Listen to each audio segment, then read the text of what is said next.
All right, everybody should be looking at my screen. I didn't even confirm that. All right, welcome. This is Information in a Digital World. This is the first of three workshops that we have planned on this topic, okay? It's already been mentioned that we're getting, people are interested in AI. We are absolutely going to get into AI more so in the next two sessions, but we have some background information that we want to go over before we dive in, some context that will help us to understand the AI revolution from the library's perspective, okay? But before we get into the content, let's introduce ourselves. My name is Christopher Jimenez. I'm the web services librarian. I will turn it over to Sarah to introduce herself. Hi, everybody. I'm Sarah Hamill, and I work at the best place on campus, FIU Libraries. I'm the business and online learning librarian. And Sabine Hi, I'm Sabine Dantes. I am an outreach and reference librarian at the Hubert Library in Biscayne Bay campus. and Anthony. Hi, good afternoon. My name is Anthony and I work at FIU's Medical Library and I'm the Digital Services and Technology Librarian. All right, so we're going to open up this session here by asking you, yes, you, a question. The question here is, when you see breaking news online, what makes you trust it? What makes you hesitate? So something happens. You read some news, you read some piece of information. Maybe something pops up in a commercial or breaking news. The CNN flashes. Do you have any thoughts? Any you're on social media, something pops up on your feed.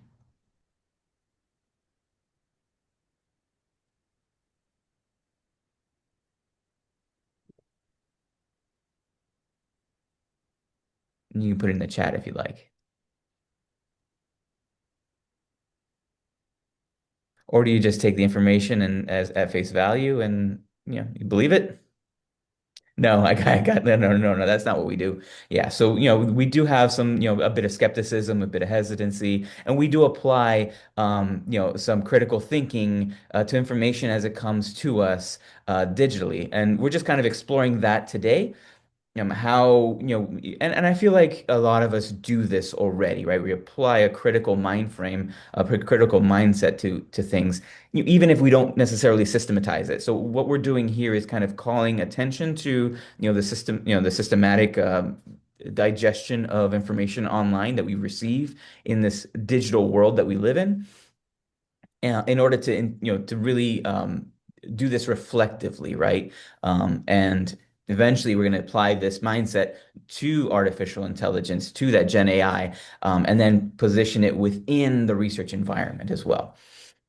So yeah, today we're going to talk about information, media, and the information cycle, navigating the complexities of the information cycle within our digital world. Now, the first question, of course, that we come across is this big one that's been in like front and center for the past several years now, maybe close to a decade, right? What is misinformation? What is disinformation? What is fake news, right? And I don't personally like the term fake news. I think a couple of my colleagues, might agree with me. Maybe they disagree. That's okay. But fake news kind of is a buzzword that has come to lose a lot of its meaning. Um, so when we talk about, information online that we come across, we have a few technical terms that we like to use. The first one is disinformation. I think a lot of us have heard about it. So disinformation is content that is intentionally false and designed to cause harm, right? It's something that, maybe something got left out that's important, or maybe something got put in that's not quite right. And it's distorted and it's intended to cause you, right, the reader, to think differently or to think in a certain way about a given topic or issue. Misinformation describes false content that is shared by someone who doesn't even realize it's false or misleading. And I think we all have come across that on our social media platforms, right? Someone sees something that is disinformation, right? Maybe we don't check the source quite right. Maybe it confirms our own biases, right? We like it. We think it, aligns with our values, with our viewpoints, and we say, okay, boom, share. And then we've shared misinformation now, right? We don't intend to mislead someone. We don't realize it's false, but we go ahead and share it anyway. And that's misinformation. The intent is really what's important there. And then we have malinformation, which describes genuine information, right? Which is shared with an intent to cause harm, right? So now we've got like it's not false, but the intent is to cause harm, right? And with this, I'm thinking like, or this is this targets information like, let's say, you've got a case and you've released information about people who should be protected within the case, right? That part should have been redacted, but it got left out. Uh-oh, you're causing harm, maybe intentionally, maybe not, but you were supposed to hold that back. That's malinformation. And so we have different types of misleading presentations that might fall under one of these topics of, headings of disinformation, misinformation, or malinformation, right? Or just misleading, right? Like propaganda is you're definitely trying to push, something, partisan information that's kind of skewed one way or the other. You've got, clickbait. This is maybe a misleading title or headline that causes people to click and pay content. A conspiracy theory, sponsored content, right? You got pseudoscience that's out there, satire, misinformation. I think we've all come across, and you can think probably of many instances where you've come across this, right? False inter attribution or counterfeit information, bogus information, right?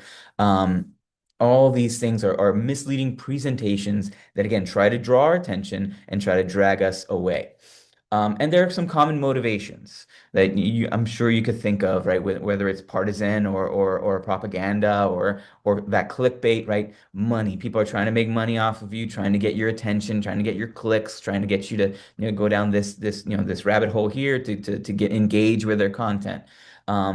Politics, right? They're trying to spin that information to get you to think in a certain way. On the other hand, you've got humor, right? People just trying to, be satirical, trying to lampoon, the other side or what have you. And then, of course, passion.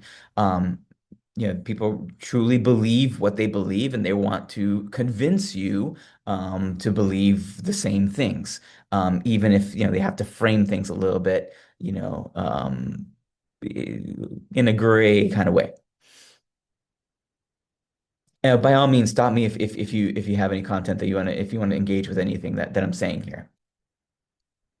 And so now I present to you the information cycle, right? So, when something happens, right, how does the information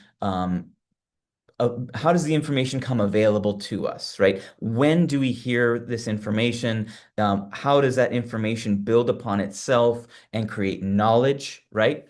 When can we expect what kinds of information at what platform, on what platforms, right? So within within the day, right? You should be, you'll be hearing, news, breaking news segments on your TV. Maybe social media is going to be flooded with reports, blogs and so on that people are going to post this kinds of information. And the information may be partial, it may be wrong even, right? They may as more information comes out, you're building your knowledge about the event, and refining.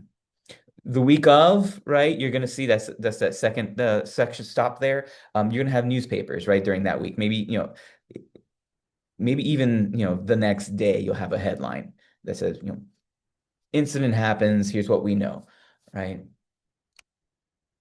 The week after, usually you're going to have popular magazines like Time, National Geographic, and so on are going to The Atlantic, right? They're going to publish, a full-length piece or a longer piece with more information.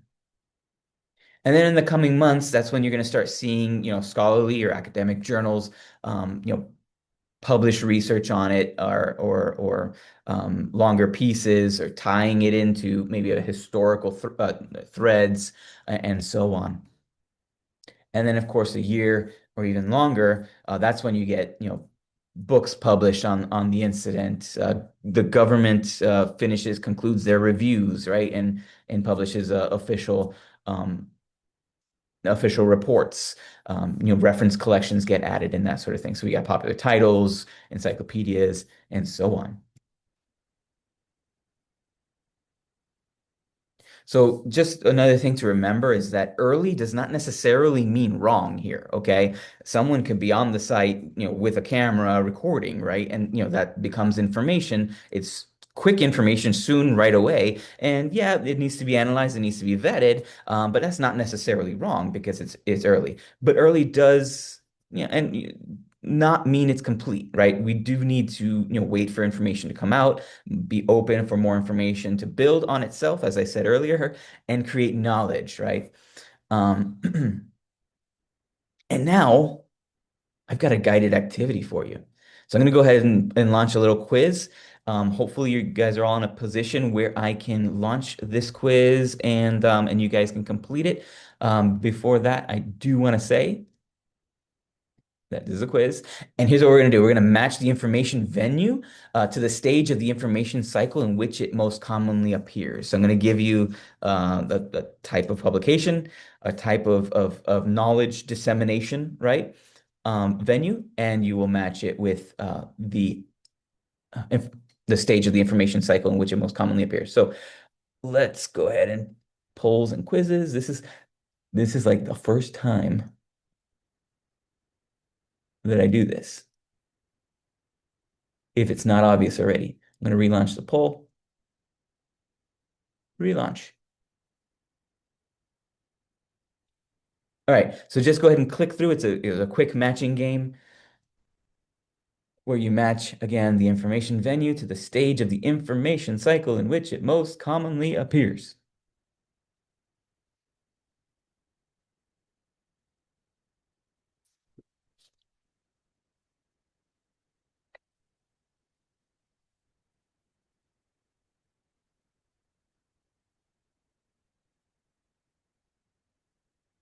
Oh, and Anthony, I see that there's some stuff in the chat. Did I miss something? A question or? I mean, this was like 10 minutes ago. Oh, sorry.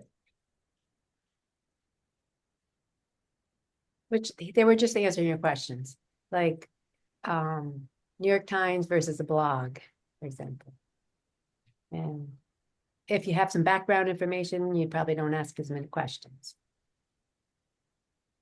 Got it. Okay. Bad guys, I'm terrible at that. All right, I'm going to go ahead and end the poll and share our results here.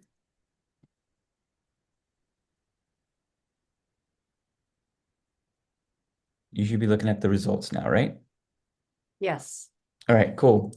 Um, So yeah, we had Political Science Quarterly, which is, of course, a journal, right? So within journal articles are usually published within months, right? That's a good job, guys. The All Sides Red Blue, that's a dictionary. Dictionaries, usually are come out. Dictionary entries usually come out about a year after. So that was that one. The Atlantic is a magazine. Magazines will publish usually within weeks. Usually within weeks. And then Pod Save America. This one's an interesting one that I wanted to hear some opinions on this one because that's a podcast. And podcasts can, I have actually, heard podcasts get on like within hours of an incident, right? To talk about it. But usually I would put them like within days. But yeah, you're right.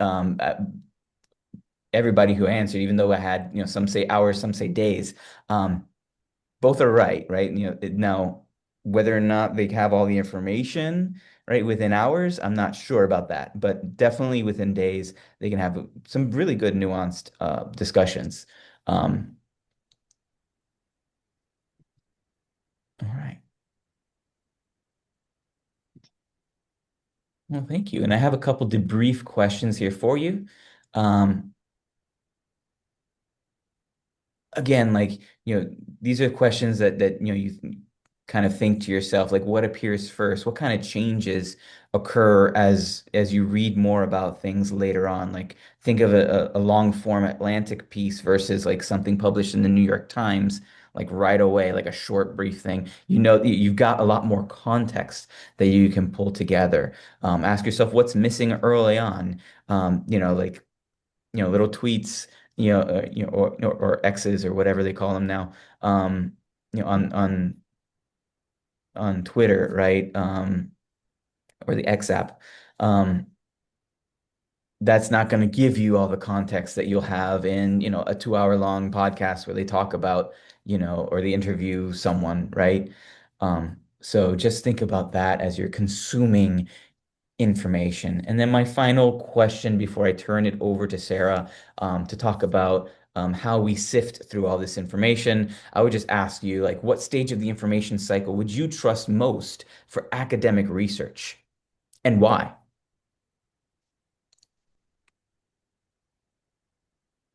Again, if you wanted to unmute yourself and talk, I'm happy to hear from you.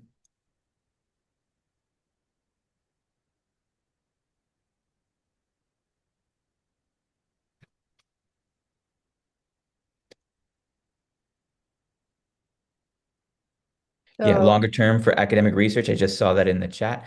Um, Absolutely right. Now, I think it's discipline specific too, right? So, if you're doing academic work and, you know, traditionally we would go for like that longer term, right? It's like articles and books, right? But some people do contemporary work, and it might be a good primary source to look at, a series of tweets from specific persons, right? To see how they may have responded to an incident.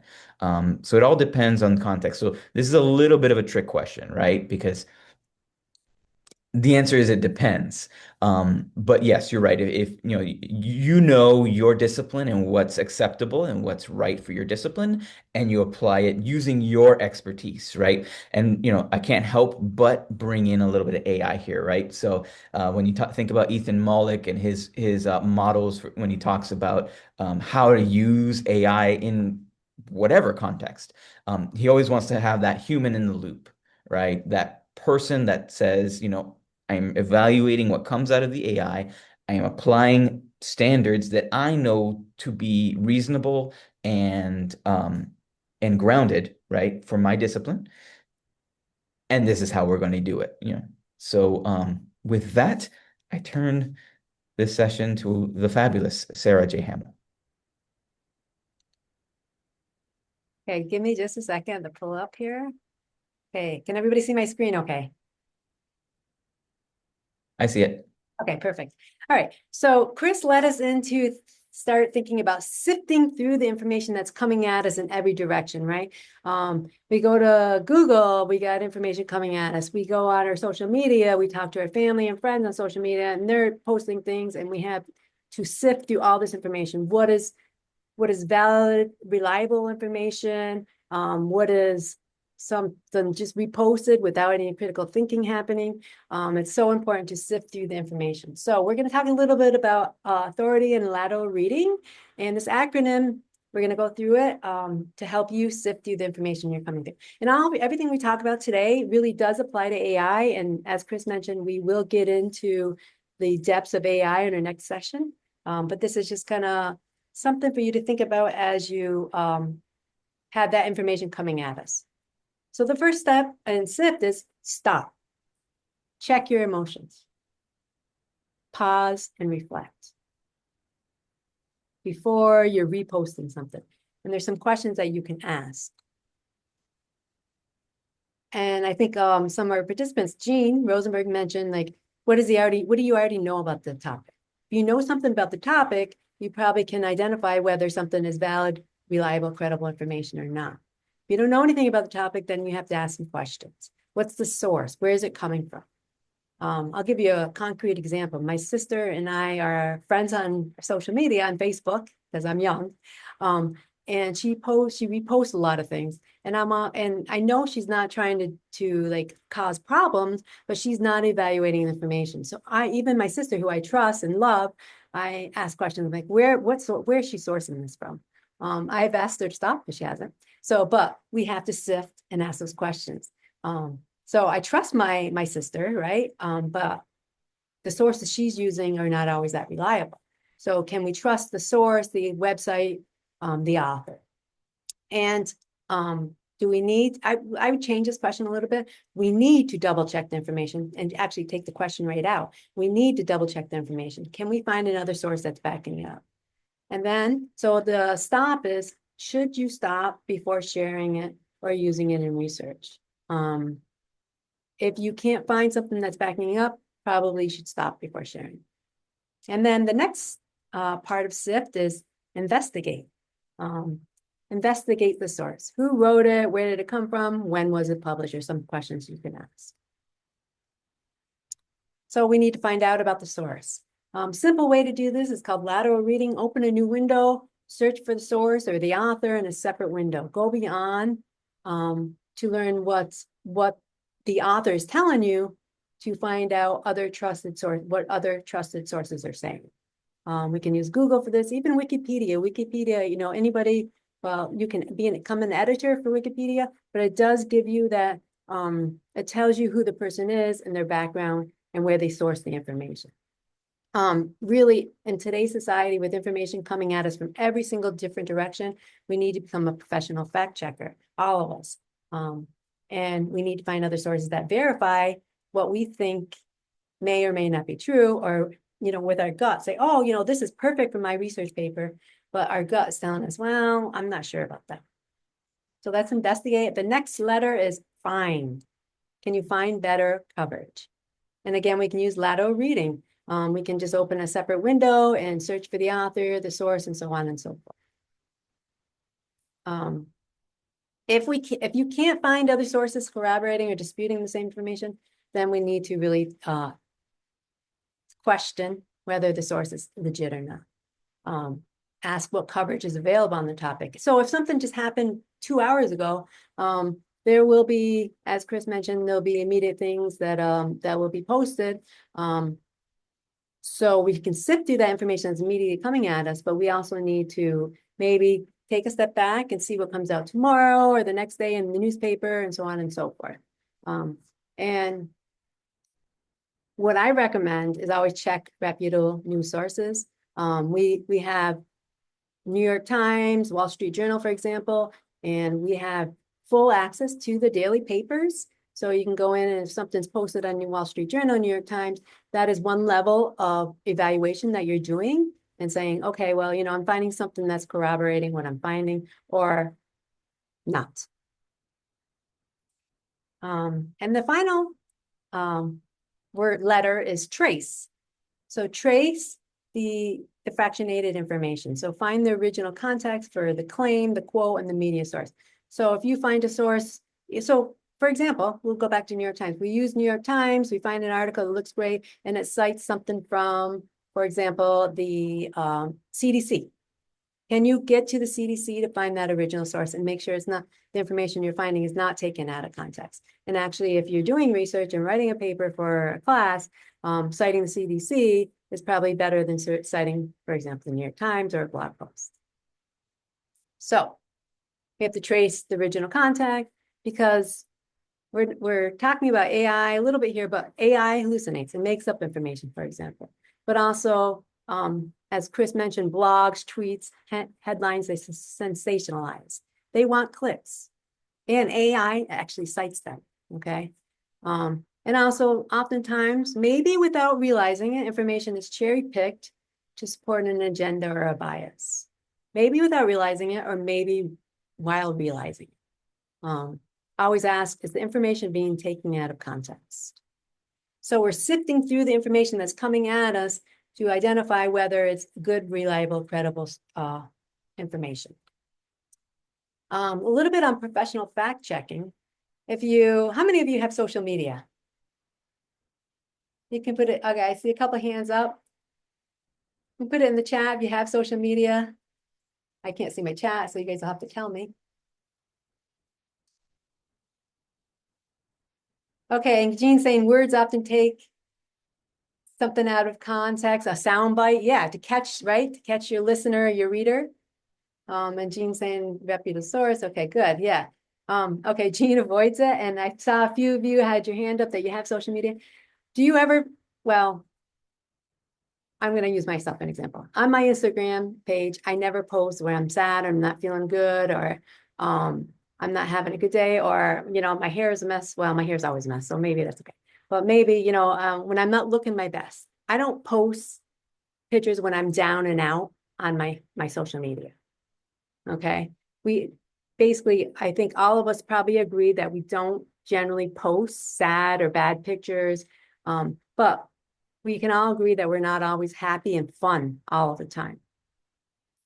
About pages on websites or blogs are the same. So we have to ask, is the blog poster who they say they are? And this is where we can do some lateral reading. I'm going to give you a real life example. I was working with a College of Business PhD student, and she found a blog post that was similar to her dissertation topic.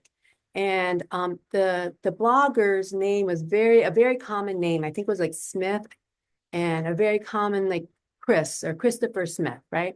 And the posting was great. She's like, oh my God, this is perfect. In the post, or the about information from the post said that the blogger got a degree, got a PhD from Temple University in 2020, I can't remember the exact day, I think 2020 or something like that. So we did some digging. She's like, I want to find, more information on this guy, and I want to see what his dissertation, I want to read his dissertation. We went to Temple University. We were able to find the dissertation. The name was slightly different. Really just a minor spelling difference, but the year of the dissertation was totally different. The topic was the same. And then in the end, this student from College of Business here at FIU ended up just reading the dissertation from this other person and using that information for their research, and ignoring totally the blog. So that could have been a mistake by the blogger, maybe not. But that's what we have to do to become like professional fact checkers. I guess bottom line is a well-designed website, it doesn't mean that it's factual, right? Fancy doesn't equal factual. And we're all becoming professional fact checkers, I hope, because we're not fooled, because we fact check by asking questions, and we use lateral reading and applying SIFT. We have a page here, library.fiu.edu/fact checker, which has some tools. It has links to the New York Times and the Wall Street Journal, as well as some really interesting videos about how important it is to fact check, that are really quick and snappy, that you might want to take a look at. Oops, wrong one.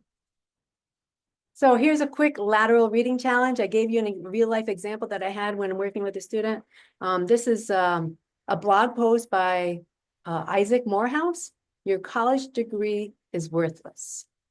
The headline says, information contained in a degree is flabby and ridiculous. Goes on to say, a degree is information. Information is an incredibly valuable resource in the market. But in the case of a college degree, far better information is available for far less time and money. I know everybody in this room doesn't agree with this, right? But one way when this came up for me, I'm like, well, who is this Isaac Morehouse? The first thing I did was look at his post to find out who he was. He has 14,000 followers. Quite good, I would say. He's a co-founder of Partner Hacker, founder of Career Hackers in Praxis. So what I did with this information, I just plopped his name into Google to find out if I could find anything more. This was an easy case, because what I found was, okay, well, this is basically what I did here. I started with Google, but we could also think about trying Google Scholar or library database and checking the Bureau of Labor Statistics to find out if your college degree is really worth this. Does he have a specific gender? So this was an easy case, because I just plugged his name into Google and I found his LinkedIn page. And he has a company called, in addition to what is listed there, he has Open Ed, and basically it's customized courses for children in education that you pay for. And then from there, I went to practice to find out what praxis and open ed are. Basically, they are like geared specifically courses that you can take, that you pay. Praxis, you pay a fee for the year, and you get instruction on your topic of choice. So he has an agenda, right? His agenda is to sell his product. In addition, we could also look at the Occupation Outlook Handbook to see if what he's saying is true. Is having a college degree worthless, or in the long term of things, are we going to make more money with a college degree? And I think we all know this in the room, that we are going to make more money with our college degree. So that was a quick example of lateral reading and using our critical thinking skills and sifting through the information we're finding to identify the real idea behind what this person is blogging or posting. I hope we all will start doing that on a regular basis. And with this, I'm going to turn it over to Sabine, who's going to talk about media framing and information conversations. I'll stop sharing.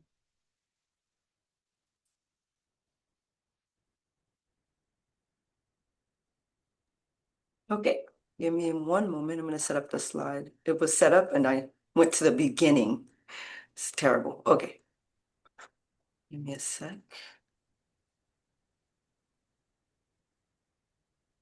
All right. Can you see my slide? Yes. Okay, so this section of information in a digital world, we're going to talk a little bit about media. My background is in media, and I'm also the journalism and media librarian. And so we're going to talk about how information doesn't just exist, it gets shaped before it reaches you, of course. And we're going to look at how media and platforms frame the stories. And then we'll do a quick discussion, like really short discussion, where you'll see that in action. Okay. So here is the core idea here.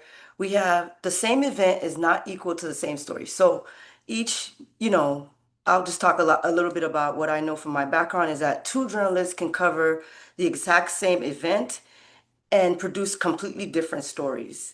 It's not necessarily because someone's being dishonest or someone's lying. It's because every piece of information goes through a series of choices before it reaches you. So we have those three choices here. Visibility is what gets shown or gets covered in the first place. And most events never make the news at all. And we know that. I've seen things on social media that never got media visibility. Then you have the second choice is framing. Protesters gather versus mob descends describe the same scene, right? So word choice and angle shape the meaning of the news story. And trust, lastly, where the story comes from, which signals to the reader whether to believe it or not or question the story. So, and that influences the believability of that story as well. So let's talk a little bit about social media. Sarah did talk about it in detail, but traditional media has editors, fact checkers, like Sarah just said, and institutional reputation. So, social media doesn't work that way. So there are a bunch of things that decide, and I want to say things, dynamics to consider. I'll just use my wording here. And algorithms that you have to consider. So social media is optimized for engagement, not necessarily accuracy. So these are four dynamics that are worth like knowing. So you have echo chambers, of course. The more you engage with a viewpoint, the more the platform shows you. So if you're on TikTok and I'll say TikTok because I use TikTok the most out of all social media. When I'm on TikTok, typically I'll have a story that I like or a certain thing. Let's just say this week I'm, loving dolphins or something. I'll get the same story over and over because the algorithm is working to give me things that will keep me engaged on the platform. And then the second thing, the second dynamic is viral is not equal to true.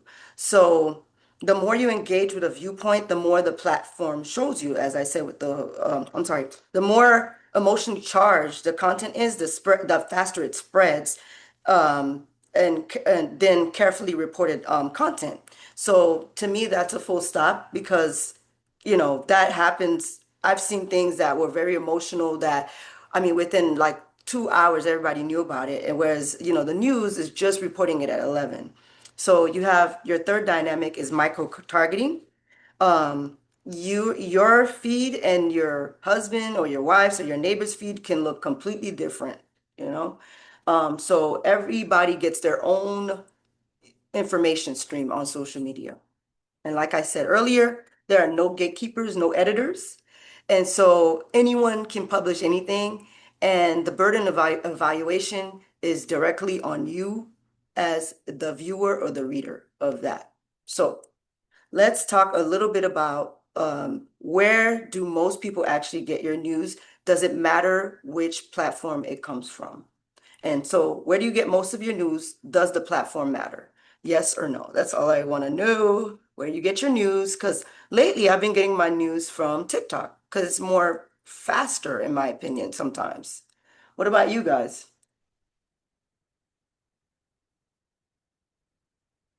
Anyone there? All right. I'll Oops. chime in. All right. I can never figure out how to use TikTok, but I try to browse through the New York Times on a daily basis. I don't read out the articles, I just skim through the headlines. Where is daily newsletter, Risa? Where is that found? Is that a traditional publisher or is it online? Is it something you get from Google? Thank you, Sarah. Let's see. Online from Morning Brew. Okay, cool. I wish I could read in the mornings. Typically, I listen to my news because I'm on the road. But okay, let's get to the next one. Let's do that. We're going to talk about our ACR frames. We do use a framework called the Information Literacy Framework for Higher Education. And the two things that we're discussing here in this workshop is scholarship as conversation and information has value. So information is not a static. It is not a finished product. Also just ongoing, going forever and ever because that's how it is. So every news story, every social media post, every academic article enters that conversation that was already happening. So that's part of scholarship, and that's what we try to teach at the library. So knowing where a story sits in that larger dialogue really helps you to understand what it's responding to and what it might be leaving out as well. Okay, so let's talk a little bit about information has value. And I mean that economically in this, someone paid for that story to exist, okay? And someone profits from your attention. And when you read a headline, it's worth asking yourself, who funded this?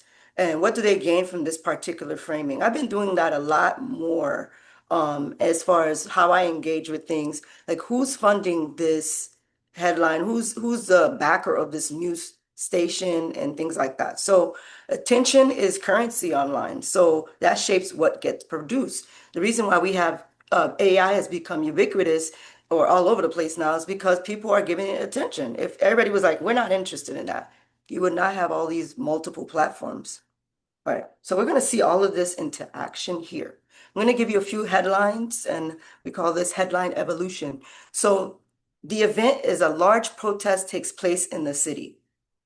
So the neutral headline is thousands protests, police violence in downtown demonstration. So what it centers here is the cause and the scale, which is the cause is police violence and the scale is, protesters responding to that. Okay, so the second one is the same large protest is protesters block traffic during chaotic downtown rally. I feel like there was an actual thing that happened in Miami like this a few years back. That they were like, they're blocking the thing. I'm like, no, they're protesting. But anyway, this focuses on, the use of the word chaotic. It kind of tells you something was disrupted. And also, it's not about what the protesters want. It's about the inconvenience that they caused, right? The protesters are protesting for something. And so they're not talking about that. Now, the third one is a positive one. Community March calls for police reform. So what I want you to notice here is that it uses community and reform, which is a softer and more sympathetic language, but it's also very vague about what's happening. So These are not all, like I said in the very first slide, these are not all necessarily false. They're all selective. The question is, what does each version of this story make you feel toward what and whom? And so that's what you have to do when you're reading a headline. All right, so we have a second headline here is on artificial intelligence, which is all over the place. A company launches a new AI system. So it's let's do the first one. The first one is hopeful. It leads with the company's promise about productivity breakthrough. Let's read the headline actually. New AI tool promises major productivity breakthrough. And so to me, that sounds like that's press release language. It sounds like what they did was take the press release and copy and pasted it. And I used to have to do this in television, so I know what something looks like because sometimes I just copied and pasted it because I just wanted to like move it forward into the news cycle. And so it's no independent verification. No one knows this. There's no study. Study shows a new AI tool promises, a productivity breakthrough. It doesn't say that. It just says a new AI tool. So now you have the second one. Same thing. Experts warn new AI system could replace human jobs. So it brings in expert voices as warnings. And this triggers a specific anxiety for some people about job loss. There are people that are worried that their job could be taken over by AI. And so this will grab those people's attention. The third one is tech company releases controversial AI platform. And the use of that word controversial signals conflict without explaining it. So it's designed to make you click and not to really inform you, but it's a loaded word, as I put here, and it signals conflict without a lot of details. So it's going to make you want to click into the story.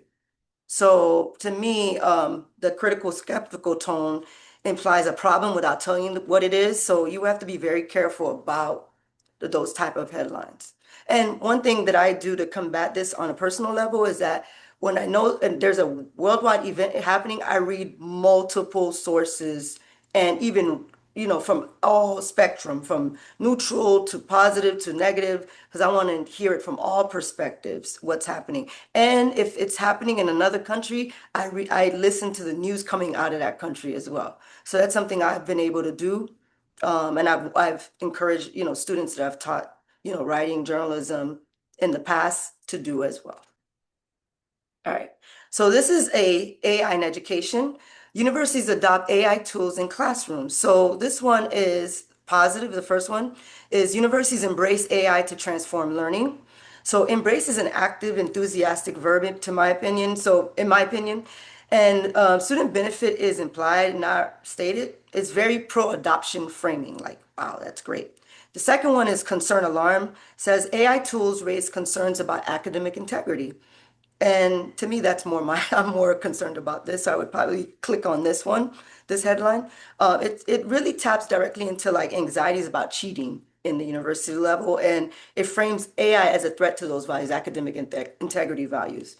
Okay, the third one is faculty debate, role of AI in the classroom. Debate is process focused, so you're gonna get a lot of like information in that article, and it really it's not settled. It just feels like you're telling you which side to be on. So it's like, okay, maybe they're gonna debate on the academic integrity side. I don't know. So it's just an open question, an open dialogue here in this title. It's neutral.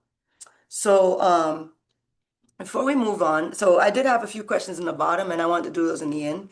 So that way we wouldn't, we press for time.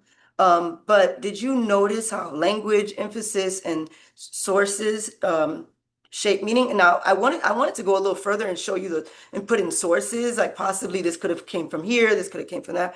But let's just think of some of the things that we've read, Miami Herald, Chronicle of Higher Education. Some of them, these headlines could have came directly from those sources. So did you notice how language, emphasis, and source shape the meaning, even when reporting the same facts? And what changed between the headlines and who is the intended audience? Have you thought about that? And so my question is, how does media format or platform influence how information is interpreted or trusted? So I just wanted to hear from one or two people. It doesn't have to be everybody. There is really no perfect answer to this. So what I'm looking for is just evidence that people are getting this. This is serious because a lot of people click on that headline and think that's the full picture, and it's not, unfortunately. So, did I get any comments in the chat? It's very hard to jump out of anything there. Any questions before we James move is forward? saying he's actually less tempted by obviously clickbait headlines. And also, if you are tempted, you should know that some of them have virus, and Chris can tell you that because he's our web services. Like some of them have viruses right on the headline, and you will go somewhere to a website that will download some sort of spyware into your computer. So a lot of those are not what you think they are as well. Now, because information is everywhere, like I said, these newspapers and these magazines, they're all trying to compete for your attention, and social media as well. So the comments, what I've been doing a little bit with social media is reading the person's caption before I engage with what they're engaging with and what they're saying, as opposed to me just blindly just listening to it. So I pause the video and I read their caption first. And if I don't agree with it, or if it's not something that I feel like, nah, I don't think so, I move on. And that's what I've been able to do. And it keeps me from scrolling and just listening to things that don't align with what I feel or what I would have researched. Because sometimes I know some of the things that come up in my argument are things I'm familiar with. So I'm always concerned about just this disinformation on social media, and I'm hyper vigilant now. So I just encourage you all to do the same. And I did have some AI framing, but maybe next time when I teach it, I'll add in more about AI. So, So any questions? really quickly, Sabine, Jean says, I like to read both liberal and conservative, I'm assuming newspapers, as long as they are reputable. That's a great thing. In my opinion, that's great because you're getting both sides of it and you kind of make your own decision based on what you're reading and comment. That's what I've been doing. I Yeah, think you and also moderate too. mentioned, Sabine, that to read internationally as well, because international perspectives also add quite a lot of depth, kind of like from the outside looking in type thing. So you read like New York Times, Economist, the Wall Street Journal, and then also go out and say, The Guardian, Al Jazeera, et cetera, Hmm. to read about issues and things that are and kind of triangulate that information. You use apply your critical thinking. Um, and yes, Gene, the internet does make it easy to read international. Yeah. So there's nothing blocking you. And also, if there is a block, we do have international newspapers at the FIU libraries, and you can always, go in and tap on newspapers, and you'll see all the newspapers we have available all over the world. So, I really feel like, it's the same. And now the stories are being generated by AI, like the headlines. So they're writing these stories and they're asking AI to give it like the best, the most clickbaity type things, and I'm sure it's happening right now in journalism and in social media. So just be very mindful of that. Oops, I didn't mean to go to that, but that's it for me. All right, I'll pass it along to Chris, who will wrap us up. Always somebody has to do it every single time we have a Zoom. Somebody's got to be muted and start talking. So it was my turn this time. All right. So I'm back up. So here's our key takeaways, right? We talked about how knowledge changes over time, right? As we gain new information that builds these data points formed into information, builds our knowledge, and we learn about a given instance, right? Or about a given topic. And that, the information where our knowledge is only as good as the information that we can pick up. We know that the authority depends on context, right? We looked at, lateral reading, trying to figure out, okay, who is this person? What are they trying to say? And do they have any kinds of agendas?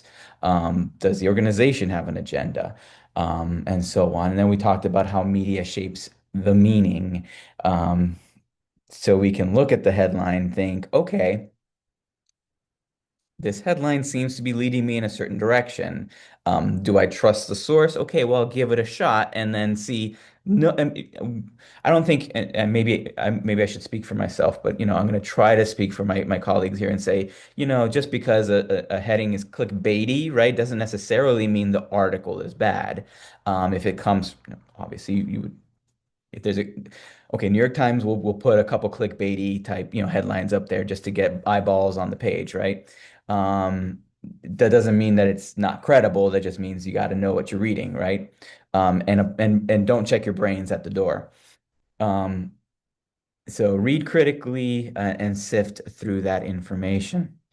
In our next section, we're going to take these principles, right? These ideas and things that we've just been talking about, and we're going to apply it to artificial intelligence, right? I think it's especially big to have that algorithmic literacy, right? To know that, hey, as you interact with things, that algorithm gets to know who you are and will serve to you the things that you tend to engage with more, right? Do you think that, the way that ChatGPT interacts with me is the same as the way ChatGPT interacts with you? Or, is AI being trained on who you are and how you want to get information presented to you, right? Um, and we'll see how AI fits into this information cycle, right? The whole like cycle of how information is produced and oh, that's creepy. So you can ask Gene, you think you can ask ChatGPT how it interacts with me?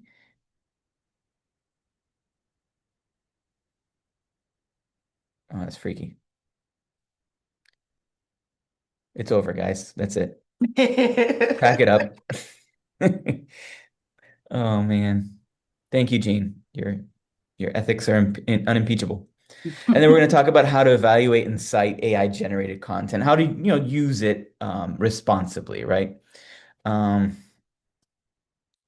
So, just in case you're not signed up for our next session is AI ethics and your digital fingerprint. Look at this. I'm transitioning to an advertisement. Okay.